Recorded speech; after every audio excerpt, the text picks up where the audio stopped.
Hello there, I'm Bob West, and come along with me as we RV.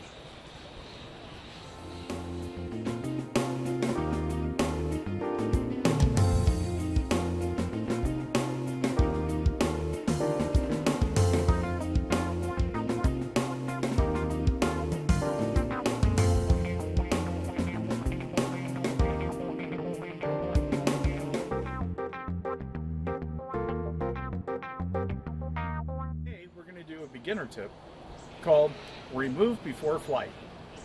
And the basic idea of this beginner tip is to make it easy for you, the novice, to learn what you have to do when you're setting up your camper and when you're leaving, because there's like 9 little things that you have to do. There might be 12 little things that you have to do.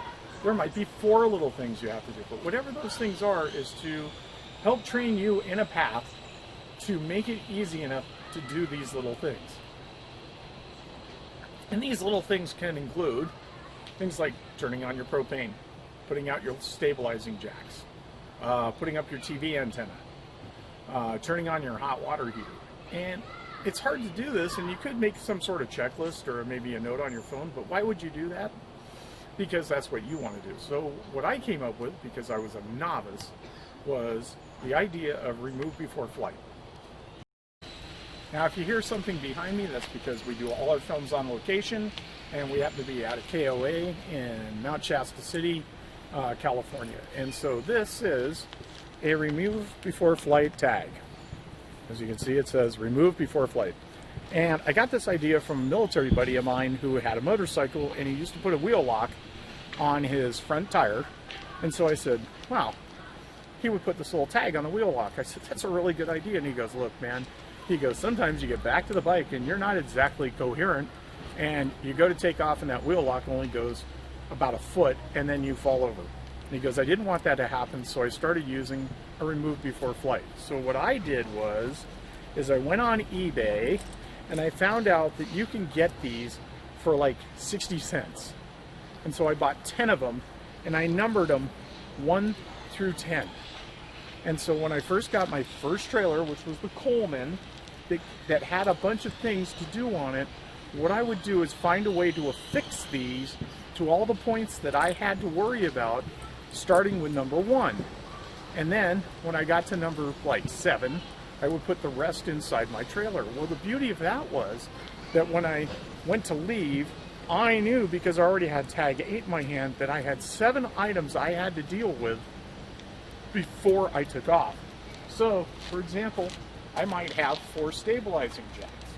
So then I'd find a way to clip a remove before flight tag on the 4 stabilizing jacks.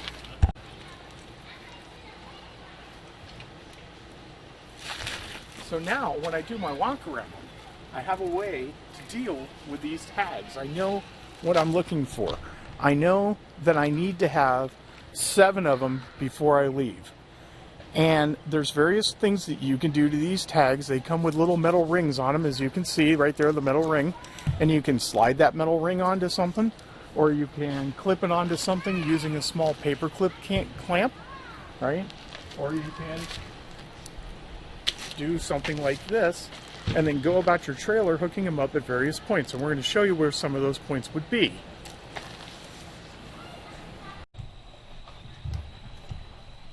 So this is one of the biggest ones where people get just devastated, is that they put up their TV antenna and they forget that they even have it up. And so with your remove before flight, once your antenna's up, you simply put your tag up, and because it has a number, you'll be able to come back and look at it and say, okay, cool, I have 8, I'm looking for 7, here's number 1, that's done. Now I can be sure that my antenna is all the way down. So we have rear stabilizing jacks back here, and the same thing, we can take our little clip if we want and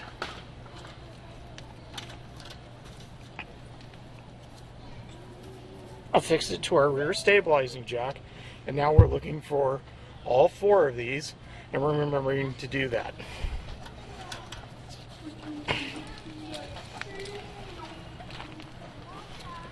we have our water heater. If we had to, we could have a little clip to remind us to clip onto our water heater. Maybe you have a hose connection.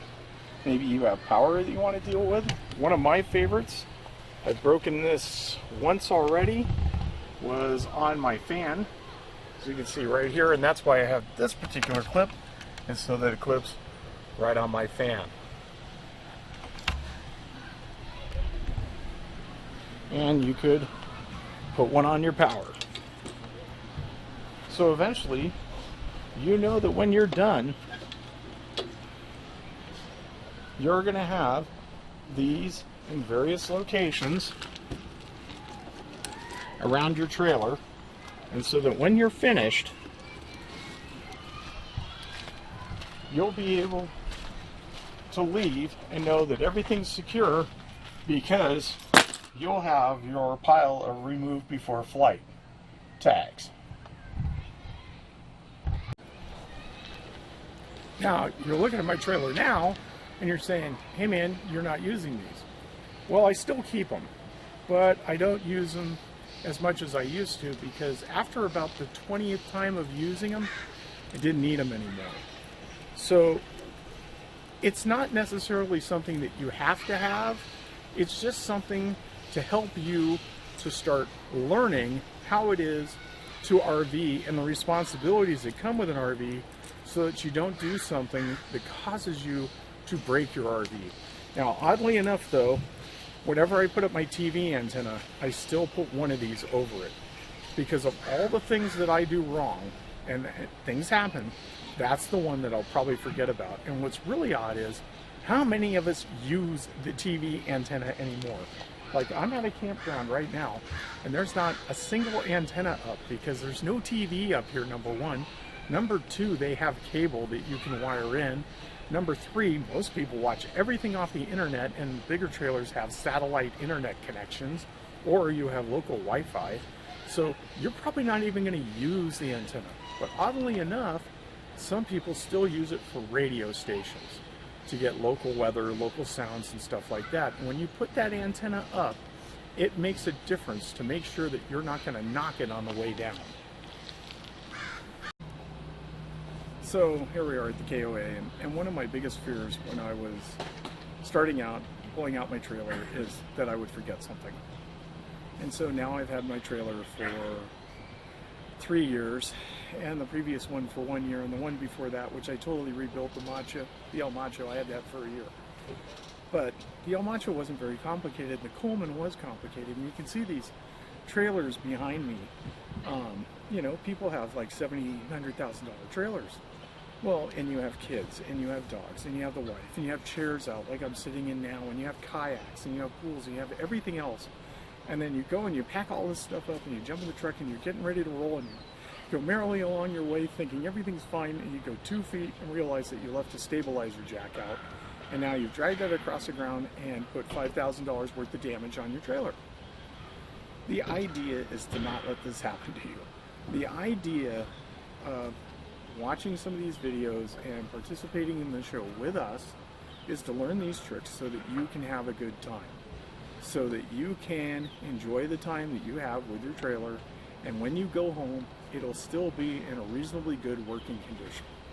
And the remove before flight thing was very helpful for me to teach me to do my kind of walk around. So before I would hook up, I would do my walk around and make sure all my little jacks were up, so that I could move my trailer up or down to hook up and change the level. Now obviously I couldn't get leveling pads, and I couldn't get my chocks right, but I could get my water undone, and I could turn off my propane, and I could close all my windows, and I could put away my TV antenna, and I could put away my awning, and I could unplug, and I could check and make sure my water heater cover was closed, and everything was kind of pretty much set before I went to hook up. And then I could do the 3 or 4 things that I needed to do to hook up, which were get my screwdriver out to put my leveling bars in, and get my braking bar out so that I could put the leveling bars up and down, because they take a little bit of force, and so I have this little 2-foot cheater bar, which I've showed you.